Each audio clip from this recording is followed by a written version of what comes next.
Meus queridos alunos e alunas, sejam bem-vindos a mais uma videoaula do nosso canal. Sou o professor Ícaro Castro e hoje falaremos sobre os cordados, focando no grupo dos craniados. Então, fica por aí e segue o fio.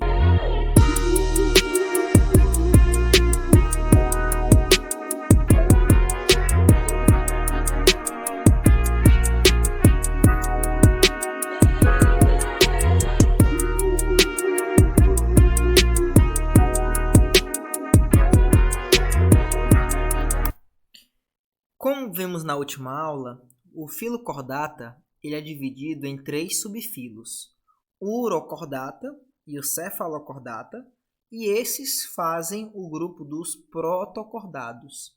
E o subfilo que nós vamos observar nessa aula é o subfilo craniata, também conhecido como subfilo vertebrata.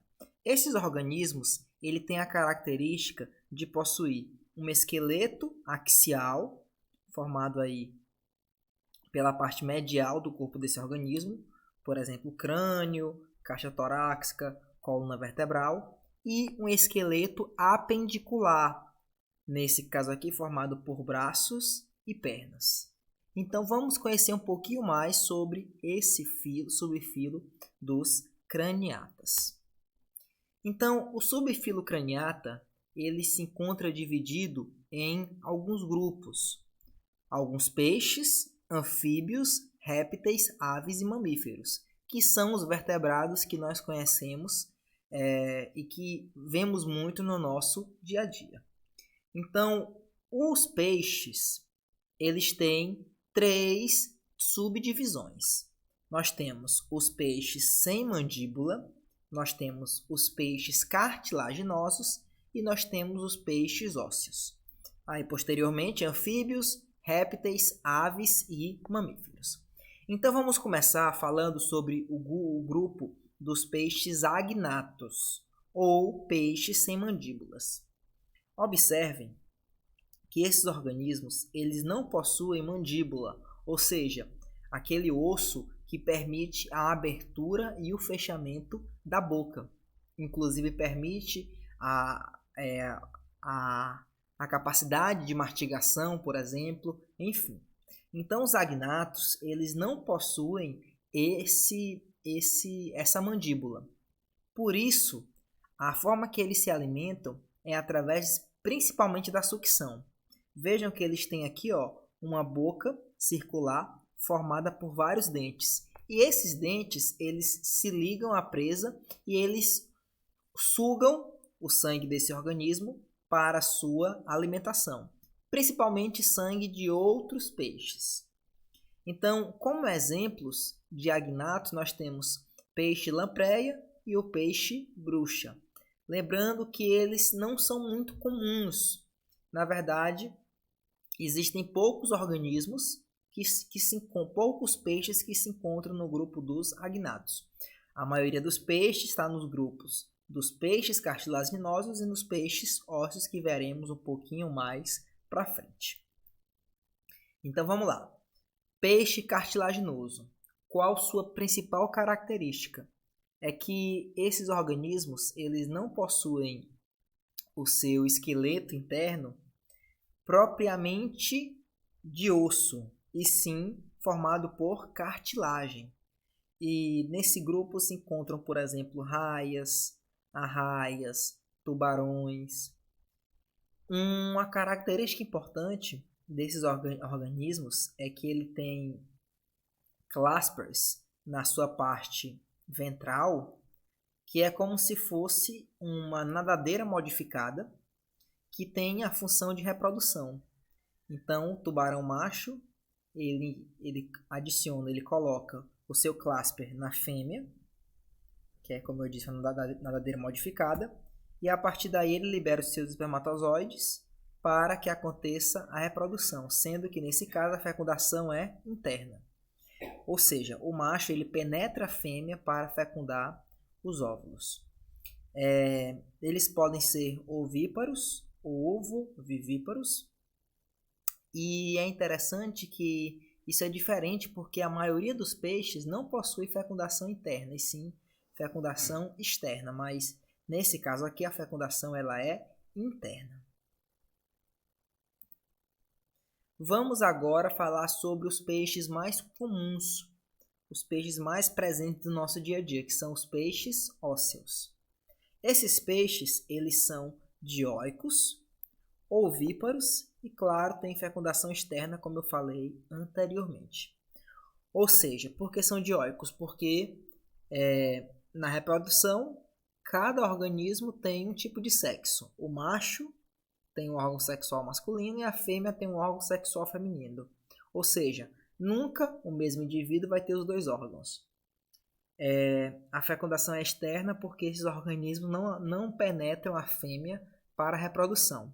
A fêmea libera os ovos na água e o macho libera o espermatozoide na água, que nada então até esses óvulos para que aconteça a fecundação.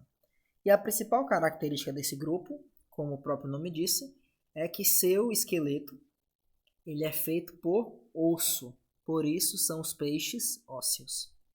Outra coisa também que diferencia esse grupo é a presença de uma bexiga natatória. Essa bexiga ela é uma novidade evolutiva que foi fundamental para economizar energia nos peixes. Por quê? Porque o peixe ele pode escolher se ele quer ficar em uma profundidade maior ou menor através da sua bexiga. Ou seja, quando o peixe ele está ao fundo, quando o peixe ele quer ficar ao fundo, ele seca a sua bexiga. E quando ele quer flutuar, ele enche a sua bexiga. Então assim ele consegue variar entre profundidades diferentes e sem, claro, gastar muita energia nesse processo. O próximo grupo que eu trago para vocês é o grupo dos anfíbios. Anfi vem do grego 2. Então, os anfíbios eles têm a capacidade de... Eles estão, na verdade, entre dois ambientes, o ambiente aquático e o ambiente terrestre. Todo anfíbio precisa de água para a sua reprodução. Ou seja, a reprodução é em meio aquático. Seja em uma poça de água, seja em um rio, seja em uma lagoa, mas a fecundação é em meio aquático. E esses organismos, assim que se desenvolvem, precisam estar na água. Tanto é que os girinos, eles têm brânquias. O girino, no caso, é a fase larval desses organismos. O girino, ele tem brânquia, claro, e ele nada. Então, ele tem brânquia porque ele faz respiração branquial e o adulto faz respiração pulmonar e, claro, também respiração cutânea. Mas é uma diferença muito grande entre a larva e o adulto, uma vez que o adulto ele está mais preparado para a vida terrestre e o girino ele só se encontra preparado para a vida aquática. Os anfíbios se dividem em 3 grupos: anuros, que se encontram sapos, rãs, pererecas. São organismos que possuem 4 patas, são tetrápodes, mas não possuem cauda. A cauda ela é somente na fase larval ou jovem do indivíduo. O adulto, no seu estágio maturo, não possui cauda. Urodelos, eles possuem 4 patas, mas também possuem uma cauda pós-anal. Essa cauda aqui ela se mantém. Um exemplo é a salamandra. E os ápodes são os anfíbios que não possuem patas.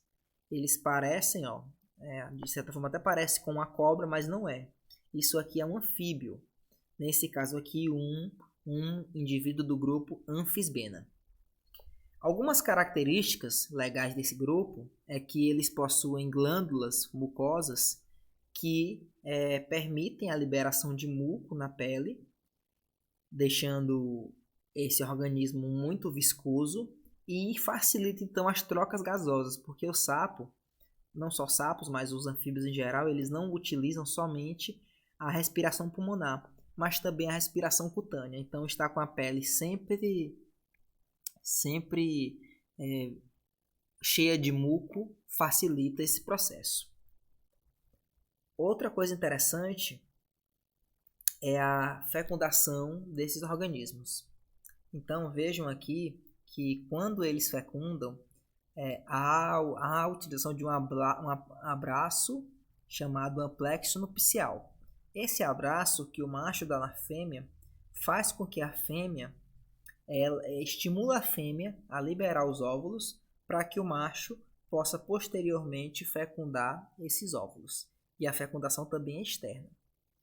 É interessante que após a fecundação, a fêmea, claro, tem que estar na água para deixar os seus ovos e fazer com que os girinos se desenvolvam. O grupo seguinte que apareceu foi o grupo dos répteis.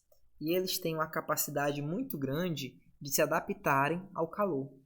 Então, esses organismos não mais necessitam tanto de água quanto se observava nos anfíbios.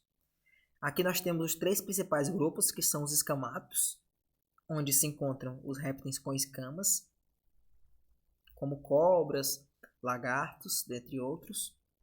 Os quelônios, onde se encontra a tartaruga, o jabuti, o cágado. E os crocodilianos, onde se encontram crocodilos, alligators, enfim. Então, uma característica desses organismos é que eles têm uma grande capacidade de sobreviver em ambientes secos. E isso foi novidade, é uma novidade evolutiva. E essa capacidade está principalmente associada à presença de um ovo. E esse ovo que apareceu nos répteis, ele é diferente do ovo do peixe e do anfíbio. Por quê? Porque esse ovo ele possui aqui um saco vitelínico. E esse saco vitelínico ele permite a nutrição do organismo que está nascendo em desenvolvimento por um longo período, o período até o seu nascimento. Dessa forma, é muito interessante esse tipo de adaptação para organismos que estão, por exemplo, em ambientes terrestres. Esses organismos eles também têm outra característica que os permitem economizar energia e muitas vezes comer muito pouco, uma vez por ano em alguns jacarés, por exemplo, comer a cada 3 meses, como algumas cobras. Por quê? Porque eles são organismos ectotérmicos, ou seja, quem influencia a sua temperatura é a temperatura ambiente. Se ele quer esquentar o seu corpo, é até muito comum vocês observarem isso, vários lagartos, cobras, crocodilos, jacarés, eles procuram o sol para esquentarem seu corpo e assim terem um metabolismo mais acelerado. Mas, qual a vantagem disso? Qual a desvantagem para começar? A desvantagem é que eles têm que primeiro esquentar o seu corpo para depois poderem realmente realizar as atividades metabólicas que eles precisam, ou mesmo capturar um organismo, predar um organismo, enfim. Agora, qual a vantagem? É que como a temperatura dele não é mantida pelo corpo constantemente, há uma forma desses organismos economizarem energia. Porque imagina que o nosso corpo está constantemente a 36,5 graus, 37 graus. Isso é um gasto de energia. Nosso corpo gasta para se manter nessa temperatura.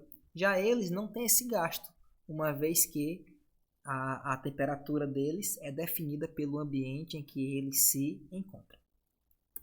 Vamos agora para o último grupo dessa aula, porque teremos uma aula só para mamíferos em breve. Então vamos falar um pouquinho sobre as aves.